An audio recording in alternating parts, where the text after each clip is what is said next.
उदालगुरि बक्सिं association आरो बे उदालगुरि बक्सिं एसोसिएशना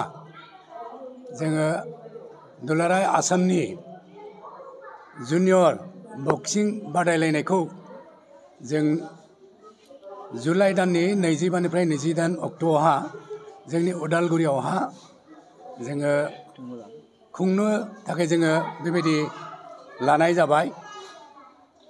आरो बे बादायलायनायावहा आसामनि जेसेबां बक्सिं एसोसिएशन बा इउनिटफोर दङ गासैबो बेयाव फैगोन होनना जों आसा खालामदों आरो जों आसा खालामदों बिनि गेजेरजों जोंनि उदालगुरिनि थागिबि गेलेग्रा उन्दै उन्दै गथ'फोरनिफ्राय जल' सिख्लाहालागै मोनसे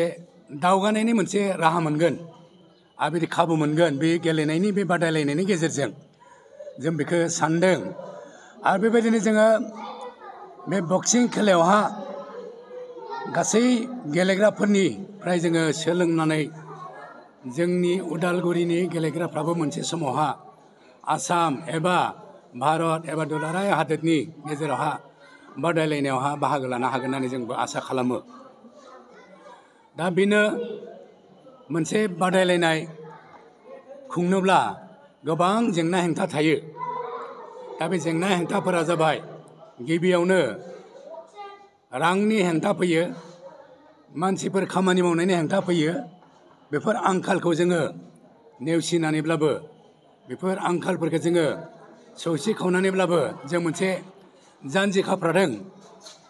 जोङो जि 12,03,000 जों जे बाजेट लाबाय बिनि गेजेरजोंनो जोङो बेयाव फैनाय गेलेग्राफोर गेलेनायखौ नायनो फैनाय आरो लोगोसे कच मेनेजार आरो जायफोर रेफ्रि दङ बिथांमोनखौ थानाय जानाय गासैखौबो जोङो मोजां खालामनो जोङो नाजागोन आरो जोङो मदद नागिरदों दुलाराय उदालगुरि जिल्लानि गासैनिफ्रायबो जों मदद नागिरदों मानोना बे जोंनि बक्सिं एसोसिएशना बेखौ खुंदोंब्लाबो जोङो उदालगुरि रायजोनि जानानै उदालगुरि जिल्लानि जानानैसो जों बेखौ खुंदों बेखायनो जोङो खावलायदों बे बादायलायनायाव बेखौ खुंनायाव बेखौ जाफुंसार होनायावहा गासै उदालगुरिनि रायजो राजाया जोंनो हेफाजाब खालामगोन मदद होगोन बुंनायाव हेफाजाब होनायाव गासै बेलायावहा खामानियावहा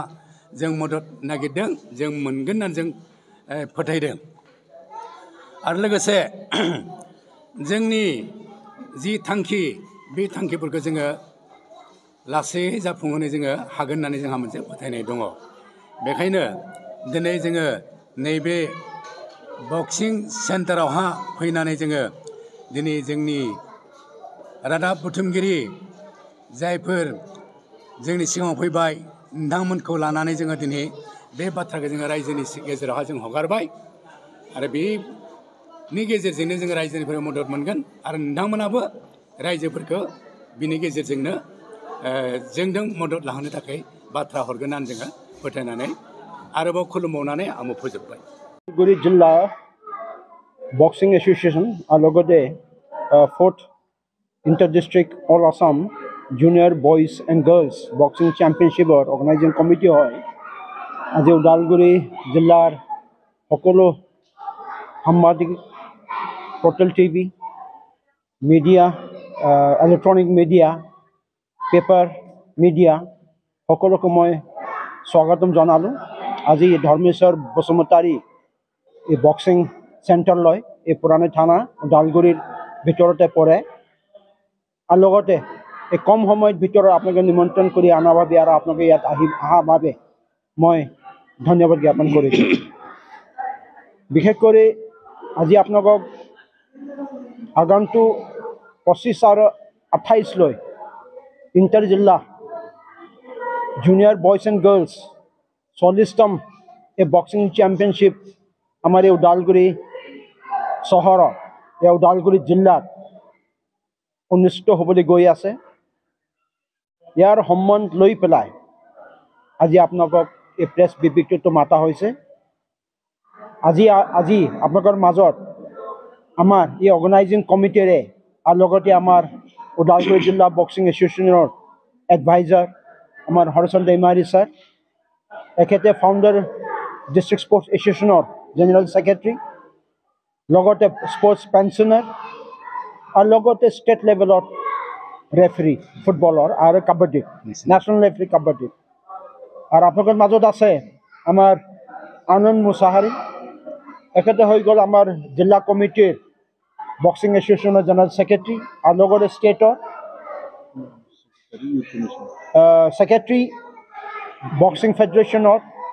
ইউথ ছেক্ৰেটাৰী, আৰু লগতে আপোনালোকৰ মাজত আছে আমাৰ ওদালগুৰি জিলা স্পৰ্টছ এছ'চিয়েশ্যনৰ বক্সিঙৰ ৰুণথুংগুৰি বড়ো, আৰু লগতে এটা উদ্যমী আৰু বক্সিং চেণ্টাৰটো চলাই থকা কোচ এণ্ড প্ৰপৰেটৰ আমাৰ ধৰ্মেশ্বৰ বসুমতাৰী,